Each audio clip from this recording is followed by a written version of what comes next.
ஆசிரியை பாடம் நடத்திட்டு இருக்காங்க, அன்புடைமை நடத்திட்டு இருக்காங்க. இந்த மாணவிகள்ட்ட எல்லாம் சொல்றாங்க, அன்பை பரிமாறிக்கொள்ளுகிறார் இல்ல அன்பை அடையாளம் காணக்கூடிய ஏதாவது ஒண்ணு நாளைக்கு நீங்க ஒவ்வொருத்தரும் கொண்டு வரணும் அப்படின்னு. ஒரு மாணவி என்ன பண்றாங்க, ஒரு அழகான ரோஜா பூ கொண்டு வர்றாங்க.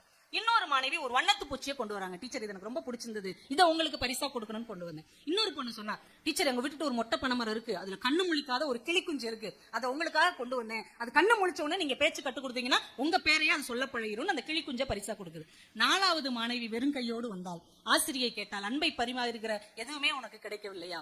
அந்த மாணவி சொன்னார், டீச்சர் நானும் பூவை பார்த்தேன், ஆனா என் கையில் பறித்து வைத்திருப்பதை விட அது செடியில் இருக்கும்போது தான் சிரித்துக் கொண்டே இருக்கிறது, அதனால் நான் அதை எடுக்கவில்லை. நானும் அந்த வண்ணத்து பூச்சியை பார்த்தேன் டீச்சர், அந்த வண்ணத்து பூச்சியை கைகளில் பிடித்தோம் என்றால் அது தான் உயிரை விட்டுரும், அது உயிரோடு சுதந்திரமாக இருப்பதுதான் நல்லதுன்னு அதையும் விட்டுட்டேன். அந்த கிளி குஞ்சை நானும் பார்த்தேன், ஆனால் அதை எடுத்து வந்து விட்டால் தாய் பறவை அழுகுமே என்றுதான் அந்த கிளி குஞ்சையும் நான் எடுக்காமல் வந்து விட்டேன் என்று அந்த மாணவி சொன்னாள்.